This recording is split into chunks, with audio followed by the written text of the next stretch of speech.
Hello friends, मैं राजेश स्वरूप। चलिए आज हम सब शुरू करते हैं क्लास 9th के मैथ्स चैप्टर 5 जो introduction to the Euclid's geometry है, उसका हम लोग के बारे में आज हम लोग इंट्रोडक्शन और पूरा एक्सरसाइज इस पूरे एक ही वीडियो में हम लोग कर लेंगे। चलिए शुरू करते हैं। तो पहला हम लोग को introduction to the Euclid's geometry के बारे में जो हम लोग को मेनली जानना है वो हम लोग को एक्साइमो और पोस्टुलेट के बारे में जानना है। एक्साइमो और पोस्टुलेट के बारे में यूक्लिड डिफिनेट्स एक्साइमो एंड पोस्टुलेट्स। जो यहाँ पे हम लोग को मेनली देखना है, ये 7 पॉइंट यहाँ के हो गए और फिर ये वाले यहाँ पर इसके यूक्लिड्स एक्साइमो यानी कि यहाँ पर जो हो गए ये हो गए, और यहाँ पर फ्यू ऑफ द एलिमेंट्स जो एलिमेंट्स उसके वो यहाँ पर दिए हुए हैं।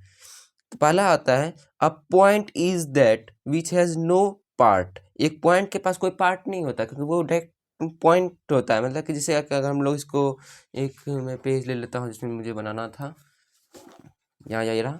अगर हम लोग यहाँ पे पॉइंट दे देते हैं तो ऐसे करके हम लोग पॉइंट देते हैं, इसके पास अब कोई पार्ट नहीं है। जो मैंने यहाँ किया है तो ये सब कोई पार्ट नहीं है। Line is a breathless, line के पास कोई ब्रेथलेस नहीं था। यानी कि ये सब एक पॉइंट जो फैक्ट यहाँ पे लिखा गया है ये सब पूरा यानी कि करेक्ट ही है।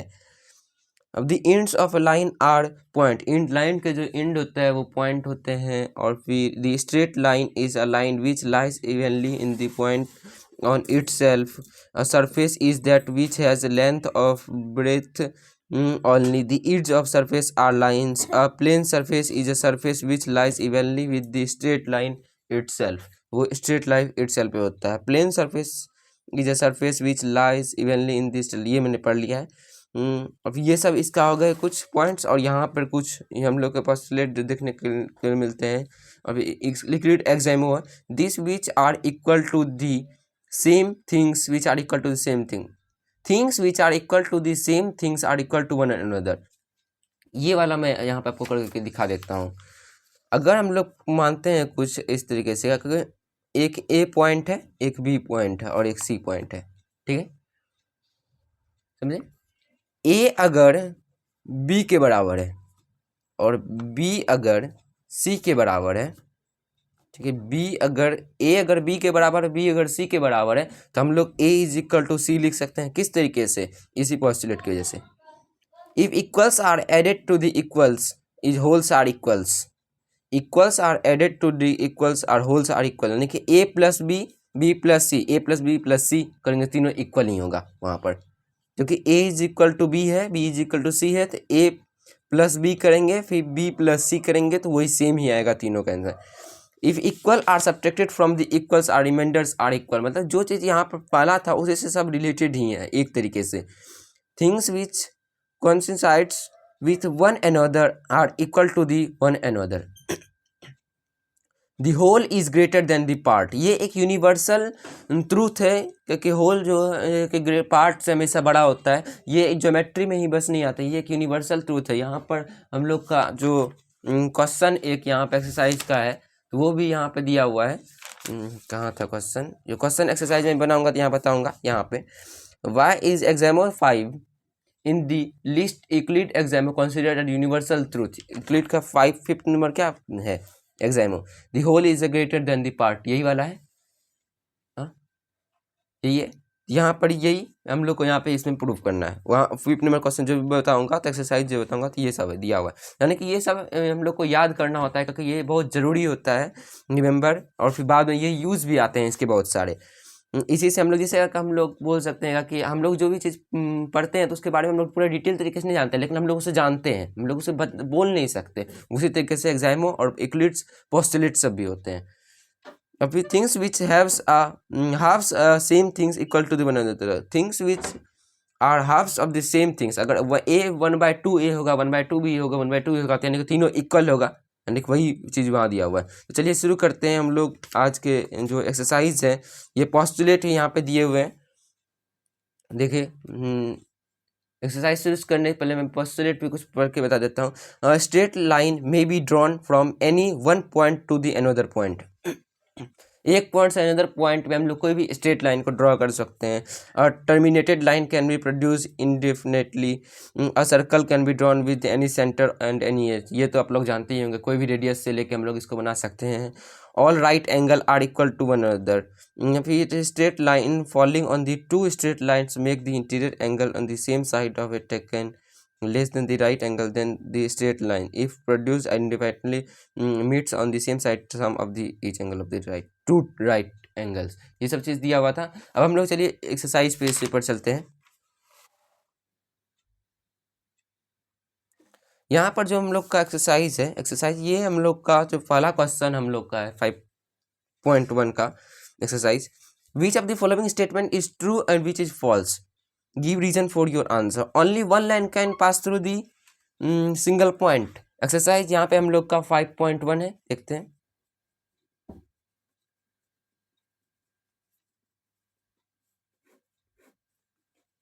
पहला नंबर क्वेश्चन है, only one line can pass through the single point. अगर हम लोग सिंगल पॉइंट अगर हम लोग यहाँ पे ऐसे करके डिटरमाइन करते हैं, वन का वन है ये, क्या हम लोग यहाँ पे बस एक ही लाइन पास कर सकते हैं? इसमें तो बहुत सारे लाइन कैन पास हो सकता है, यानी कि ये हम लोग का पहला आंसर होता है false.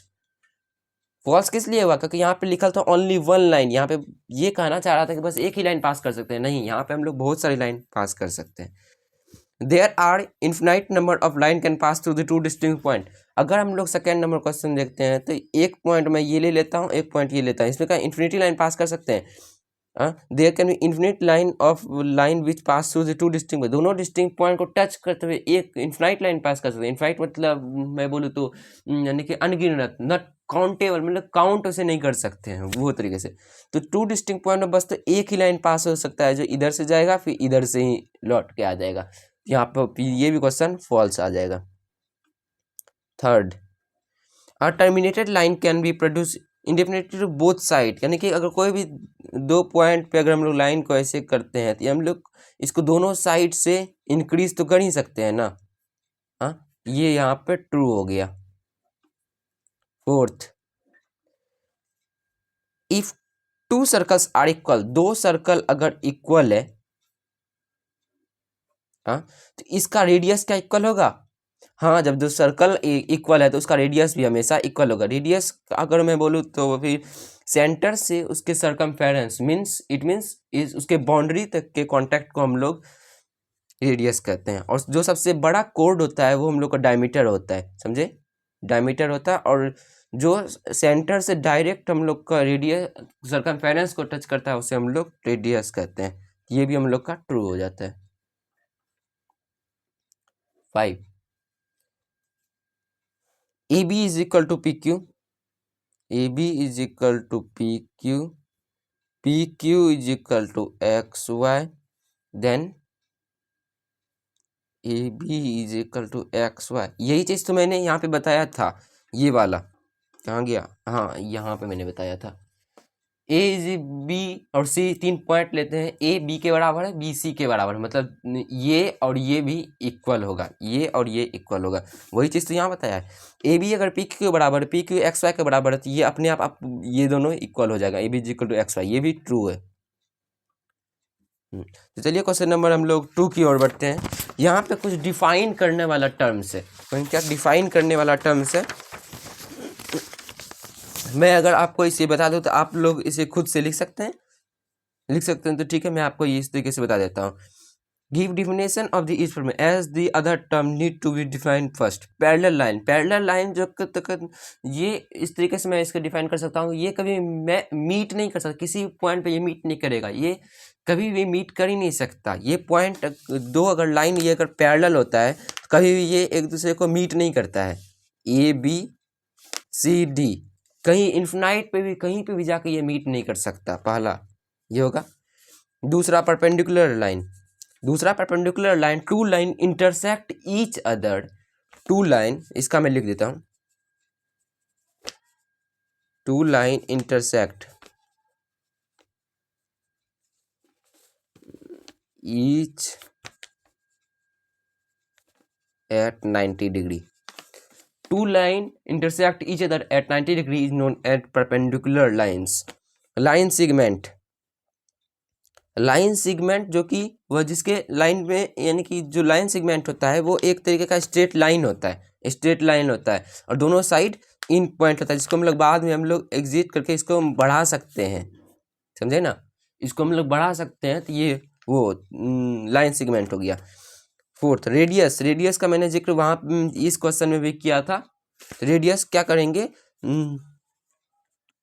Distance between D I है ये STANC, distance between centre and the circumference, या फिर सर्कमफेरेंस या बाउंड्री लिखते हैं। Circumference, distance between the centre and the circumference, circumference मतलब उसका बाउंड्री होता है, वो चीज़ यहाँ पे होता है। स्क्वायर, स्क्वायर का मैं लिख देता हूँ 5 number, all sides are equal,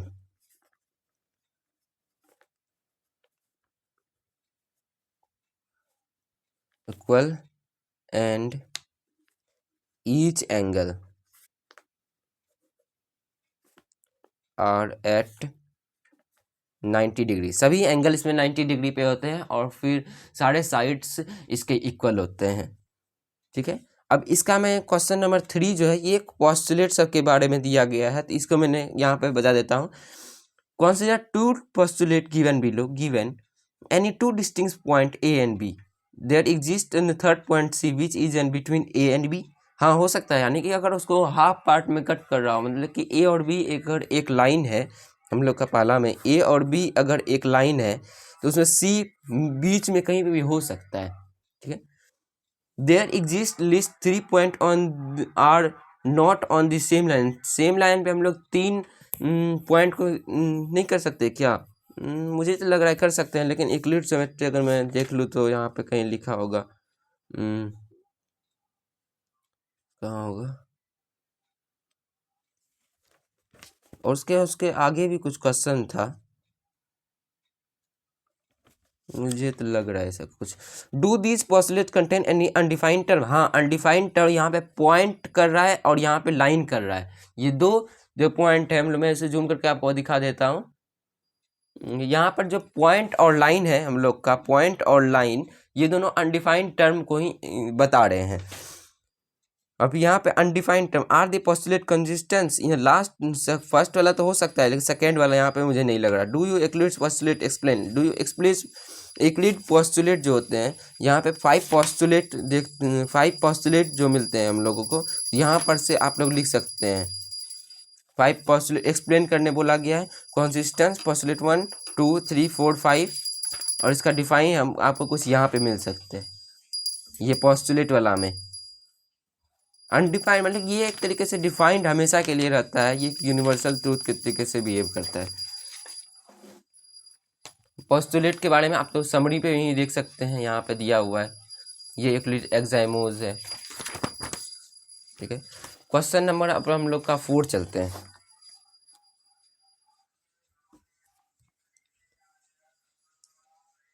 चार,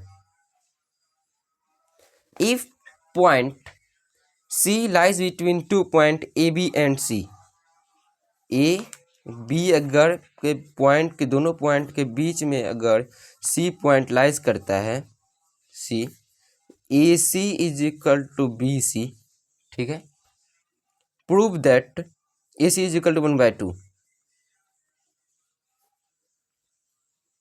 इज 1/2 AB, ठीक है। हम लोग क्या करते हैं, AC is equal to BC given है, हम लोग का गिवन है।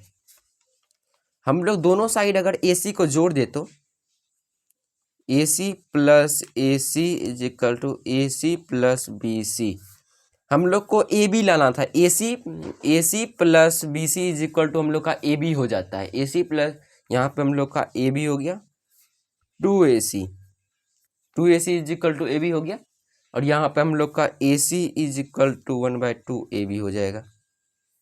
हम लोग का ये प्रूव हो चुका है, आप लोग इसे नोट डाउन कर सकते हैं, मैं इसे और छोटा थोड़ा कर देता हूँ, हो गया। आप लोग यहाँ पर से नोट इट डाउन कर सकते हैं, ये क्वेश्चन नंबर 4 का जो प्रूव करना था इसे वो हो चुका है। क्वेश्चन नंबर 5 आप लोगों ने ये प्रूव कर चुका तो मैं अभी इसके आगे बढ़ता हूँ।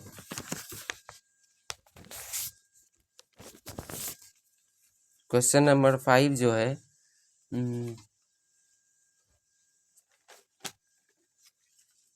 इन क्वेश्चन नंबर 4 मतलब 5 का ही यह क्वेश्चन लिखा हुआ है। In question number 4 point C is called mid point of A B, prove that every line segment has one and only one point.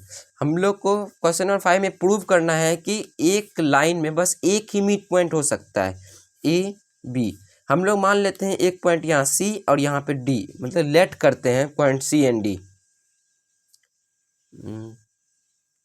Point C and D on line A B point पे हम लोग C D point को let करते हैं, ठीक है। तो हम लोग का सी मान लेते हैं, क्या होगा, C point C is equal to, हम लोग जो वहां निकाले थे point C is equal to मतलब A C is equal to 1/2 A B.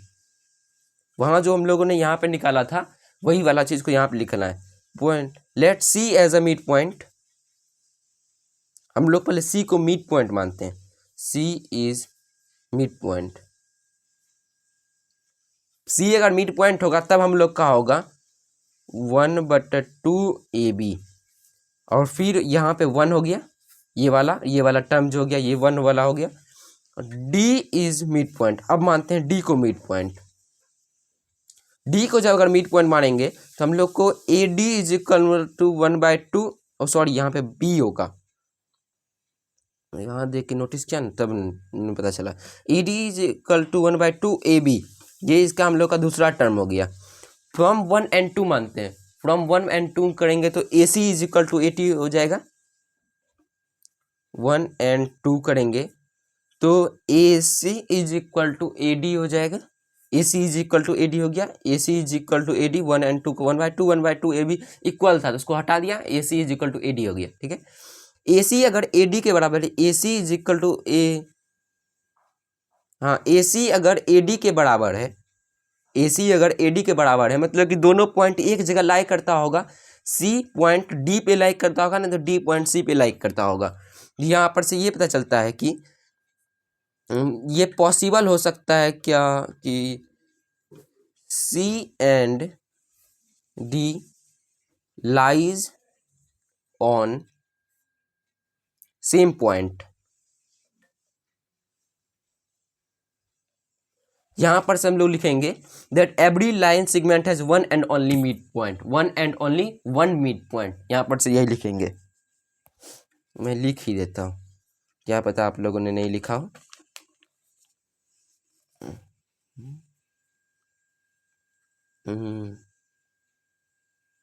Every from इससे लिखते हैं every line segment has one and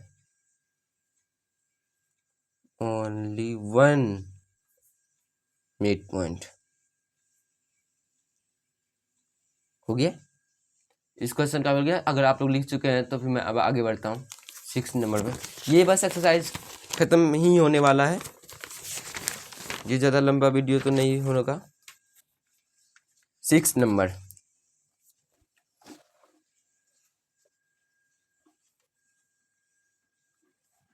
given if A C is equal to B D, A C is equal to B D, then prove that A B is equal to C D. A C को हम लोग कैसे लिख सकते हैं, ए C को हम लोग कैसे लिख सकते हैं, ए बी प्लस, इसी को तोड़ रहे हैं हम सब इसी को तोड़ रहे हैं, ठीक है। A B plus B C is equal to, अब बी डी को तोड़ेंगे, B C plus D C, यहाँ प्लस है तो हम लोग को मिल रहा है क्या, बी सी को अगर उस साइड भेजेंगे तो ये प्लस प्लस में, तो यहाँ पे एक साइड चला जाएगा तो ये माइनस में मतलब कट जाएगा ये दो ठो। A B is equal to D C, proved हो गया। ये कितना आसान था, ये सब तो तुरंत ही बन जाएगा। अगर आप लोग मेरे चैनल पर नए हैं और ये फर्स्ट टाइम देख रहे हैं तो मेरे चैनल को सब्सक्राइब जरूर करें और नोटिफिकेशन का बेल दबाना ना भूलें। चलिए शुरू करते हैं। हम लोग का क्वेश्चन नंबर 7 जो है, वो 7 नंबर तो मैंने इससे पहले भी आपको बता चुका हूँ। विच एग्जामो Why is examo 5 is the least Euclid examo universal truth? 7 the whole is greater than the part जो था क्वेश्चन, ये एक यूनिवर्सल ट्रूथ था।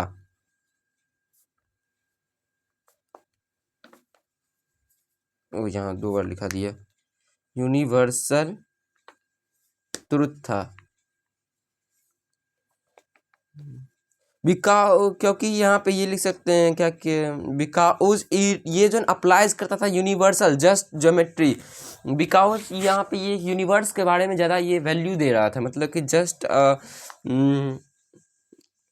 क्या लिखे, इट अप्लाइज लिख देते हैं, PLIE applies to the universe, not just geometry. ये हो गया क्वेश्चन नंबर 7 का आंसर। और ये एक्सरसाइज यहाँ पर अब खत्म हो चुका है। अगर आप मेरे चैनल पर नए हैं तो लाइक, सब्सक्राइब और शेयर जरूर कीजिएगा। और अगर आपको कुछ समझ में ना आए तो कमेंट कर जरूर कीजिएगा। धन्यवाद।